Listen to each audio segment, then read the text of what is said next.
It's time for another edition of Live from Studio M on 105.5 Triple M. I'm your host, Jonathan Sutton. For the love of the game is an expression when it comes to sports for a player who's not in it for the money, but for the love of the game. That holds true for music as well.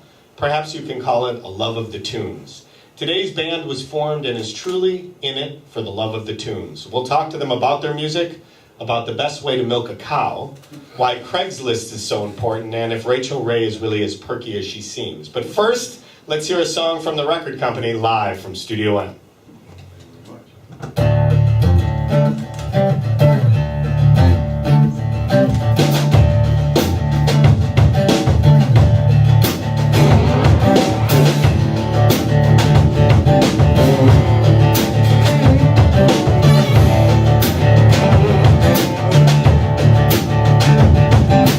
Get myself off the side of the road.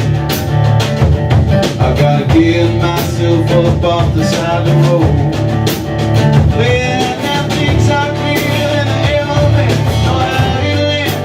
When again, I gotta get myself up off the side of the road. Quit lying to myself, let the truth be told. Quit lying to myself, but let the truth be told. Maybe when I woke up burning down by the sun, then still I'm moving along, lying to myself, let the truth be told. Ooh, yeah, I gotta pick myself up off the ground.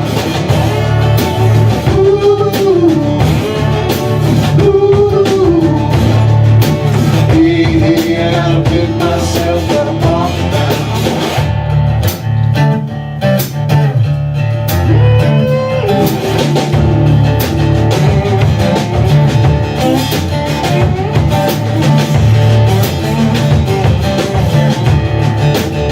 Yeah, baby, I gotta hunt myself down a brand new home. I gotta hunt myself down a brand new home.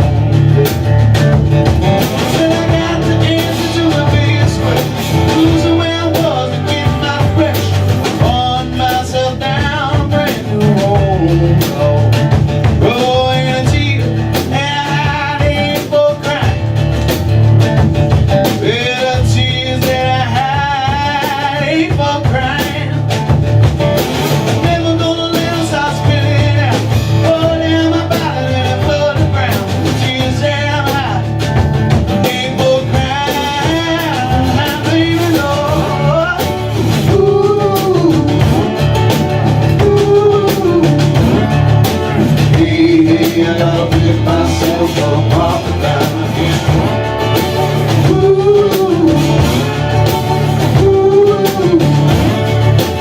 Yeah, I gotta pick myself up off the ground.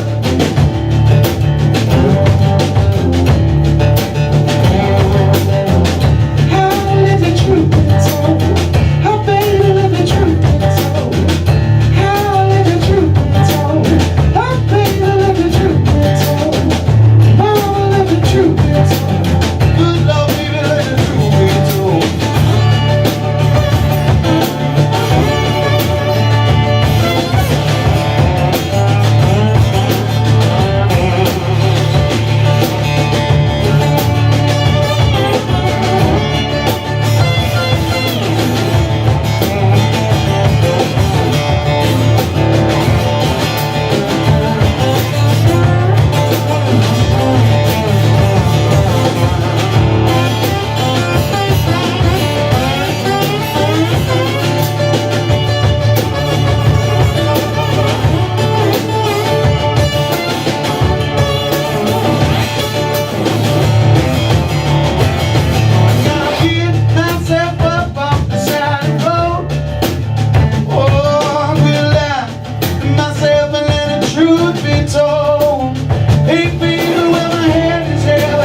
It's the record company live from Studio M, and let's start off. I guess the first requirement is you have to have a beard, right, to be in this band. Is that kind of Absolutely. that's the way it went? So the origin story, I think, That's is the pretty. only criteria, actually. We realized we all had beards when we formed, and nobody was willing to shave. I like it. So, Chris, the origin story of this is pretty fun. I've So, known this guy since grade school. okay, so Chris is pointing at someone in the crowd. So, Chris grew up here in Wisconsin. Was it a dairy farm? Is that right? Yeah, dairy farm right outside of New Munster, Wisconsin. That's probably not anywhere anybody really knows in this room. So No, we know. you know it? Yeah, we It's by Burlington. I went to high school in Burlington, Wisconsin, and college at UW Milwaukee. Nice. So, were you active on the farm? Absolutely. You have to be. It's on you. When you see your grandpa working harder than anyone you've ever seen work in your life, you know you gotta get it done, Yeah. on a daily basis. Absolutely. And your grandpa was an accordion player. Is that true? He was in a barbershop quartet, accordion player, sung in the church choir his whole life. He was a big influence on me. I mean, he was the first person that I ever got to watch sing, and he would sing old Hank Williams and Johnny Cash songs. So that's a good place to get a little influence when you're a youngster, like about a couple of kids here in the front row, about these guys' age. So, and then because you have an ambitious wife, Yeah. you moved from around the Midwest to LA, correct? Yeah, my wife Valerie got a job at the LA Times. Is that a newspaper? I think And then, and so she came home one day and she's like, I've been called up by a friend of mine who got a job over there and he's offering me an interview. What would you think if I went and interviewed? I said, if you get the job, I'm not going to stand in the way of that career. So I'm like, we'll move and I'll figure it out. Because I had a really deep roots here, Sure.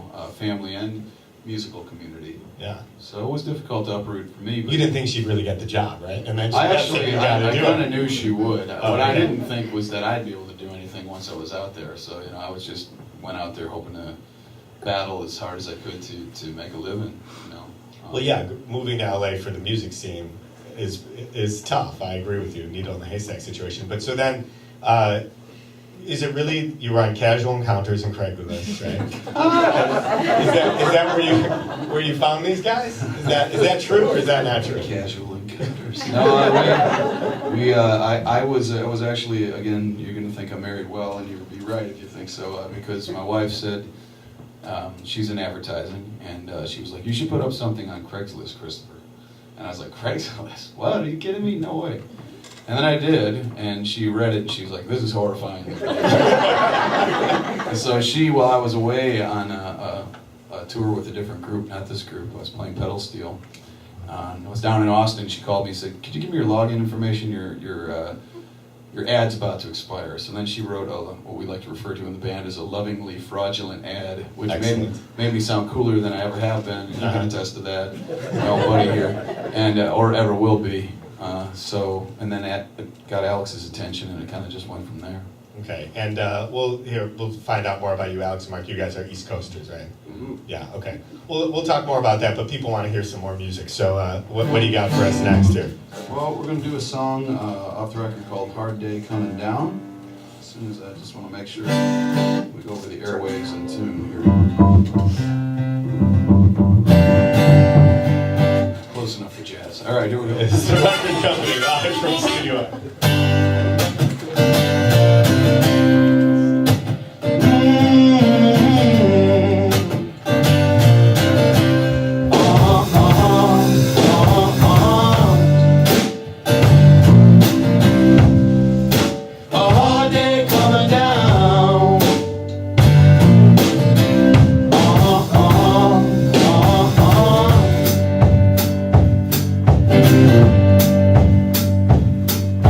Got back late and I was all alone. Opened up my door, ain't nobody home. There's a few things I'm out laying around. Hard day coming down. Dog done left and took his bone. No downtown cause there ain't no phone. This big mess got so overblown. Hard day coming down. Well, I once was the king, now I'm overthrown. I need a well holding my own. I got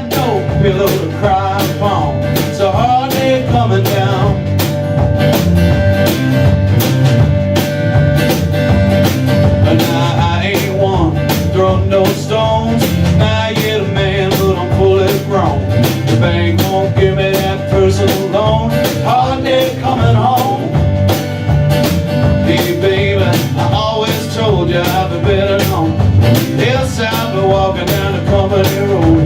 Got no skill but my baritone. It's a hard day coming home. Hey baby, once was the king, now I'm overthrown. I need a well all of my own. I got no pillow to cry upon. It's a hard day coming down. A hard day coming down.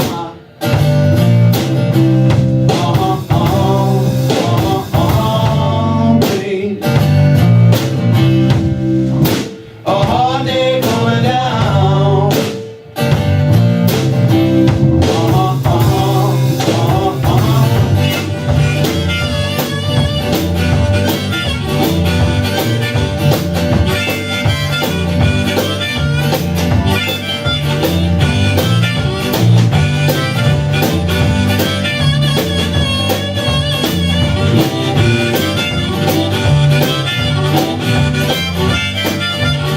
Yeah, baby, your love for me come up song like an old string at a wooden hole. Got a new maid with a big back roll. It's a hard day coming down. I'm at the pawn shop with my silver tone. Got a bit of rent and I can't postpone. Parked in the door, parking zone. Hard day coming down. Look at me, I once was a king. I'm overthrown, I'm out in a well, holding my own. Got no pillow to cry upon. It's a hard day coming down. A hard day coming down.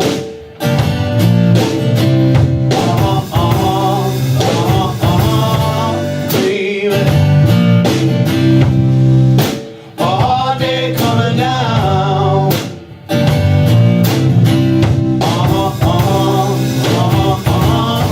Hey, yeah, it's a hard day coming down. Yeah.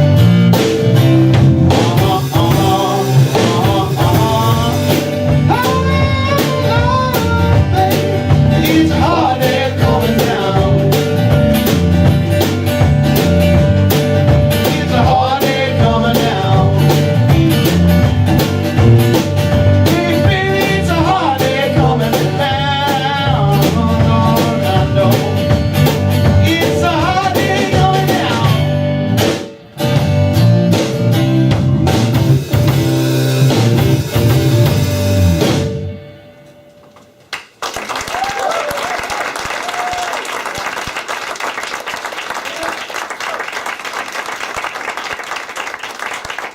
It's the Record Company, live from Studio M. Now, Alex, you two guys, you and Mark met, I read at like some kind of party, you were at a jam. I don't know if that's true or someone just added that to Wikipedia. Does that sound vaguely familiar to anybody? If not, go with it, make it sound We did good. jam in college together. Okay. So maybe it's that. We were in a band together. We've been playing together for a very long time. On various instruments, Mark's actually a really good keyboard player, and I think at the time I was playing guitar. So we know each other's rhythms pretty well. Didn't I think, from what you told me, I ignored him when I was introduced, and then you hated me for like a couple years after that. That's possible. I think that. You were the only good as well. keyboard player You're in not an easy school. man to play. I was trying to Right. get you to play in the band. I wasn't ready for that yet. So you guys were in a different band called, what was it called? Was it something awesome? We were in quite a few bands. The college band was called Sloppy Jose. It was sounds Not like a quite as college marketable band. as the record company. There was one called The Frequency, but now we're the record company. Yeah, nice. So, and you first, is it really true you guys were just hanging out, listening to tunes, not thinking about really making a band? Is that? I was thinking about making a band from the first minute I met him, but I did the same thing that I did to my wife. I just kind of hung around and was charming until they finally gave in. I mean, I was in LA. I was dying, man. I was like, I need to find the right guys. And the moment I met these two guys, I knew that we could do something good. But what really surprised me, because like Alex said, I knew Alex to be a really breathtakingly great guitar player, and Mark is a knockout keyboard player. I didn't even know they could play these instruments. So when we started discussing doing a group, Alex is like, well, I'm going to play the bass, and Mark's like, well, I'm going to play the drums. I'm like, you guys can play those? Yeah. And we got together a couple days later, and the very first time we played, we were like, we're a band. Wow. That's it. So Okay. And rejected band names for you guys? they go to the grave, my friend. Okay. I mean, we already heard about Sloppy Jose, so it could be any worse than that. That would I pushed that would have that also back. been rejected. So if you guys had been in some TV shows, and your music has been in TV shows and commercials and stuff, right? Yes, Yeah. it's been on a handful of things for sure. So was that kind of the first, like, wow, this is working, or you were already playing clubs and gigs and stuff, or? The first thing that I think made us think it was working is we sent a track that we're going to play next, actually, called Don't Let Me Get Lonely. We sent it to Bruce Warren, who's a big DJ out in Philly where Alex grew up. And they have a station out there called XPN. Mm-hmm. And Bruce played us as his pick of the day, and we'd only played like 2 gigs. And Alex was just like, this guy is a really important guy. He was one of the first guys to discover our music. And we started getting spun by some tastemaker DJs in LA. Mm-hmm. And we're like, well, I guess we must be onto something. You know, so that was very encouraging at the beginning, for sure. And writing process, then you all just get together and write, or how does that? We're a team. We do everything together. Yeah, I mean, there's no man up here can take credit for everything that's, I mean, we obviously play each other's instruments. They're shaking their heads and pointing like, not you. Yeah. But it's As far as you know, that's how it's a group. Yeah. Okay, so a few other things. I mean, there's so many things to ask you guys, but who has the huge record collection? Do you have a huge record collection? Not gigantic, but Well, it's I over have 1,000 albums, right? That's about pretty that, cool. yeah. Because I'll meet people that have 10,000 records, and I'll say, "How do you have that many?" That means you have every Pete Townsend solo record from the 80s. I don't go that far in depth. So, but when you're out on the road, I mean, we have, Matt Nathanson actually is a big record guy too, and any town he's in, he's always hits the record stores and is always looking for stuff. Are you that too, or you just saved everything that you had, or do you kind of town to town go? It's just a hobby for me. As often as I can go, I go to a place called Amoeba in Los Angeles. Mm-hmm. And they just always have a good used turnaround. But on the road, we're in a minivan, and there's just not a lot of room to be carrying crates of new records that I found in stores in the towns. As much as I would like to, I try and tone it down a little bit with the record buying. Okay, and I'm curious too, your dog Seeger, is it named after Pete or Bob? Or neither? Bob. Okay. His full name is Robert Seeger. Oh, I'm sorry. Of course. And as far as, we just had a band in here, a new up-and-coming band called the St. John's, and they played South by Southwest. However, they were at the tech part, and they were hired to just come in a room of 600 people with no sound and try to play. And they just went from groups of 10 and would play for them, sort of like that. You guys played there, but it was like a Rachel Ray shindig? Is that? It was very cool. It was, we had gone as a band a few years ago, Mm-hmm. and I don't know if anybody's ever been down there. It's madness. There's just Complete madness. a billion people. Right. Everyone's doing something, and you're like, oh, cool, we're playing at South by. Awesome.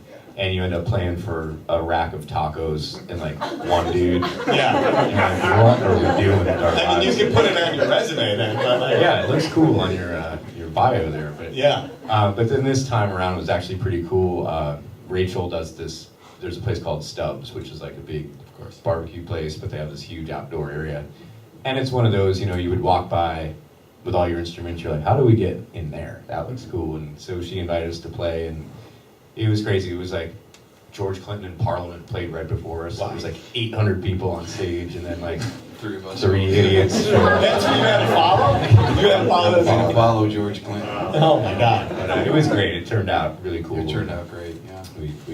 We left Austin on a high note I'm after sure. South by, which isn't always the case. Right, right. And so that's got to be a different experience. You were on Conan too, right? Did you make it? Yes, on we were on Conan O'Brien. Snoop Dogg and Steve Wozniak were the guests. Conan? Okay. That was pretty. Did you get high with both those guys? Or? Definitely was, yeah. Cooking it down. I don't think we're in their league, man. But that's a setup and wait, and then all of a sudden it's over kind of situation, or what was that like? You set up and you sit around all day going, Yeah. boy, everybody I've ever known is going to watch this. I'm scared to death, and I hope I don't have a heart attack on stage. And then you play, once you hit your first chord, you go, oh yeah, it's music. We can do music.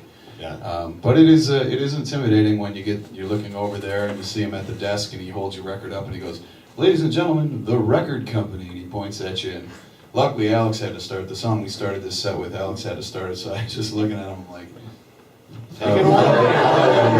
Oh, you buddy, yeah. And there's no retakes, right? I mean, you go. No, there's no retake. It's like, you don't know how many nightmares you have about, like, will my string break? Right. What if it happens? You know? For sure. I don't get nervous before shows. That was the first time I've gotten nervous in probably over 10 years, and I was scared to death. Yeah. I want to be honest with you. Because it worked out. It was a good time, and Conan really liked it. I ended up getting to talk with Jimmy Vivino about guitars for a long time, and he liked the band as well, so it was cool, man. And you've got some pretty nifty guitars in your collection, don't you? Yeah, I've got a whole pile of old guitars. What Alex has for records, that's what I have in guitars. I've been collecting old guitars my whole life, so I probably got about 25 of them or something laying in the house. So, And you don't bring those in the van either, I imagine. No, I'll bring one or two of them, but it's more of a problem. Well, the main guitar he uses on the recordings he found in a dumpster. Yes. Is that true? Yeah, in Oconomowoc. Yeah, I didn't know that outside of I think the old Beihoff Music. I was teaching music out there before I moved to LA, and a friend of mine just pulled it out of the dumpster, and it was an old thing they call a Tiesco Del Rey, and all the pickups were dented in and broken, and I was like, oh, this thing's kind of cool. And when we got together, I brought it over for some odd reason, and that ended up being the guitar we used on the whole record. Wow. Actually, when we were at Conan, because the drums I have, he found at a garage sale for $100. His bass amp was like $50 from a guy in a van. A guy in a van outside of So after we're done, Conan comes over, he's looking at all the stuff, and he goes, tell me about these drums. I'm like, well, collectively, this stuff is worth about $200. And he's like, thanks for bringing the nice stuff from And I see the clothes too, all from Goodwill, right? Yes, of Yeah, course. that's a I'm good just kidding. No, you guys are good. As far as the sucky jobs before, and I know everyone's itching to hear one more song, so let's do that. But were you really rock and roll movers? Was that Yep. a job, and who would hire you? That sounds, no disrespect, but rock and roll movers sounds like guys who are just gonna throw your. Hey, we were great, man. When I got to town, it was before Lyft or Uber and all those Right. things that I would have probably done that instead of moved couches. But it kind of brought me back to my roots. I mean, it was real humbling, man. I hadn't had a boss in 12 years, and then moved to LA, and I remember delivering some pizzas to a high school and being mocked. I was like, wow, so this is what that guy felt like back. But it was, it was good though. It was a reset of your priorities and everything.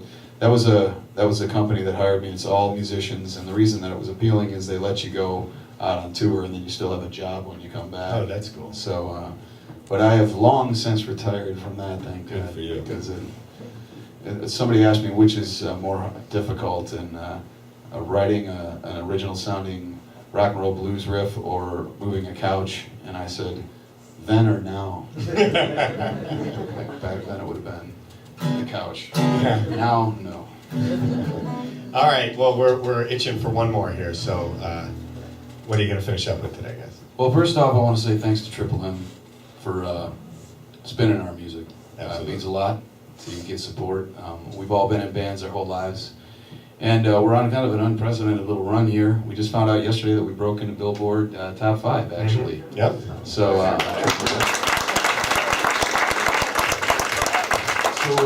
what I'm trying to say is we really appreciate it, and we appreciate y'all coming out here. We've done in other bands where there'd be one guy sitting here, and that would be you, interviewing us, a bunch of empty chairs and tears on the ground. So, thanks for being That's here. a good lyric, actually. Remember it. Put it in the phone. So, thank you very much. We're the record company. This song's called Don't Let Me Get Lonely.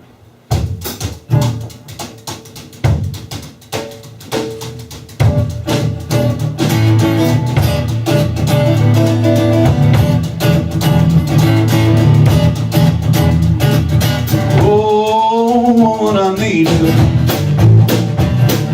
to make me suffer. I'm a bleeder. Hurt me bad when you run away. It feels so good when you stay. Don't let me get alone.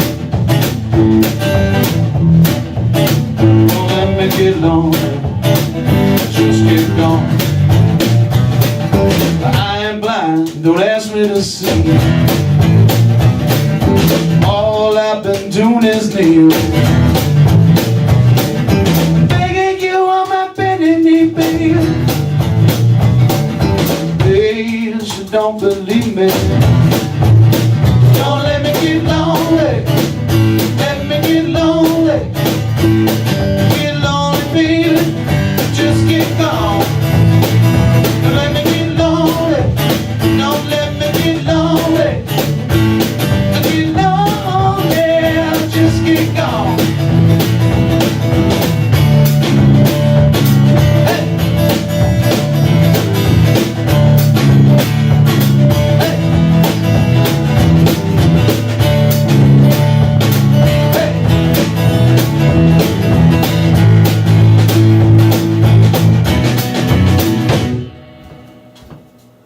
Your mama should like me, your daddy do too. Everyone in the family besides you. Ask you 1,000 times, nothing I say will make you mine.